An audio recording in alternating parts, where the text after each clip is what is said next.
नमस्कार, मैं हूं तुषार। मृदुभाषी में आपका स्वागत है। आप देख रहे हैं 9 प्राइम शो की शुरुआत करेंगे जम्मू कश्मीर के भविष्य पर होने वाली कल सबसे महत्वपूर्ण बैठक के बारे में। इसके अलावा बात करेंगे पत्रकार जमाल खरोशी की हत्या के उन खुलासों के बारे में जिनने सभी को हैरान कर दिया है। आखिर में बात करेंगे कि वो कौन सा देश है जहां पर वैक्सीनेशन ना कराने पर जेल भेजा जा रहा है। प्रधानमंत्री नरेंद्र मोदी 24 जून को कश्मीर के नेताओं के साथ मुलाकात करेंगे। इसमें जम्मू कश्मीर के भविष्य पर चर्चा होगी। नानकुर के बाद कश्मीर के राजनीतिक दलों के संगठन People's Alliance for Gupkar Declaration ने प्रधानमंत्री से मुलाकात को लेकर नरम रुख किया है।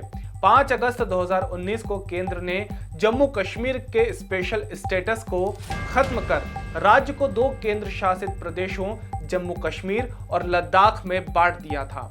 इसके बाद से राजनीतिक हालात अस्थिर हो गए थे। ज्यादातर बड़े नेता नजरबंद रहे।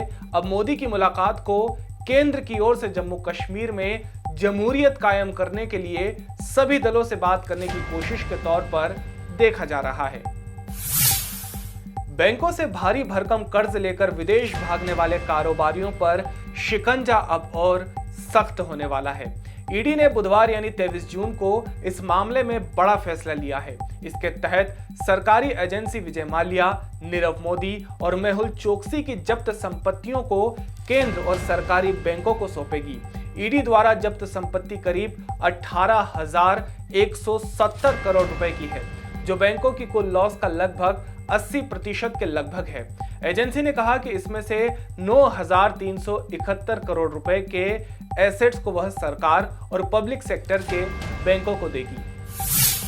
वैक्सीनेशन को लेकर अगर कोई राज्य सबसे ज्यादा चर्चा में है तो वो है मध्य प्रदेश।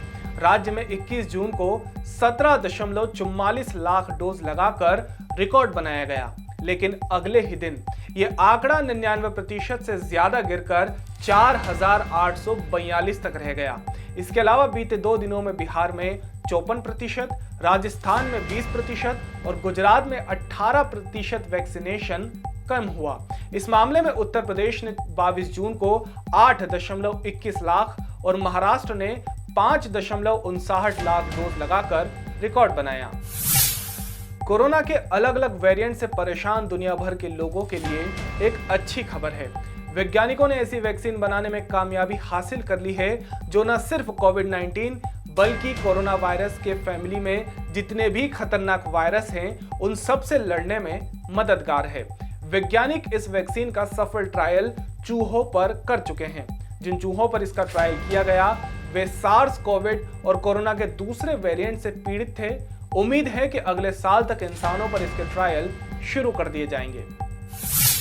देश में कोरोना के घटते मामलों के बीच डराने वाली खबर सामने आई है।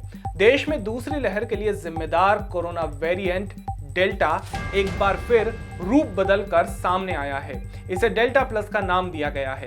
विशेषज्ञों का मानना है कि डेल्टा प्लस वेरिएंट देश में कोरोना की तीसरी लहर का कारण बन सकता है। केंद्र सरकार के मुताबिक देश में इस स्ट्रेन के अब तक 40 मामले रिकॉर्ड किए गए हैं। इस वेरिएंट के सबसे ज्यादा केस महाराष्ट्र में सामने आए हैं। इसके अलावा मध्य प्रदेश और केरल में भी इस स्ट्रेन की पुष्टि हुई है। इन राज्यों को अलर्ट रहने की सलाह दी गई है। वॉशिंगटन पोस्ट के पत्रकार जमाल खरोशी की 2018 में हुई हत्या में शामिल सऊदी अरब के 4 लोगों को अमेरिका में पैरामिलिट्री ट्रेनिंग मिली थी। इसका खुलासा एक अखबार ने अपनी रिपोर्ट में दस्तावेजों और इससे संबंधित लोगों के हवाले से किया है। रिपोर्ट में बताया गया है कि सभी को ट्रेनिंग कॉन्ट्रैक्ट के तहत दी गई थी। ट्रेनिंग के लिए कॉन्ट्रैक्ट अमेरिकी विदेश मंत्रालय ने मंजूर किया था। ट्रेनिंग टायर 1 ग्रुप के तहत दी गई थी। इसकी पेरेंट कंपनी इक्विटी फर्म सरबन कैपिटल मैनेजमेंट है। इसमें निशानेबाजी और हमला रोकने की ट्रेनिंग दी गई थी। फिलीपींस के राष्ट्रपति रोड्रिगो दुर्तेर्ते ने एक नया फरमान सुनाया है। दुर्तेर्ते ने कहा कि अगर देश का कोई भी नागरिक कोविड-19 की वैक्सीन लगाने से इनकार करता है तो उसे जेल भेजा जाएगा। इसके मुताबिक वैक्सीन लगवाने में लापरवाही कतई सहन नहीं की जा सकती, क्योंकि ऐसा करने वाले लोग दूसरों की भी जान खतरे में डाल रहे हैं और इससे देश का नुकसान होता है।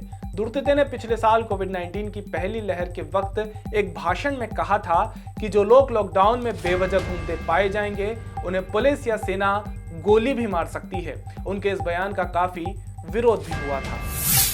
आज के लिए इतना ही। अगले शो में फिर हाजिर होंगे देश विदेश की बड़ी सुर्खियों के साथ। तब तक देखते रहिए मृदुभाषी।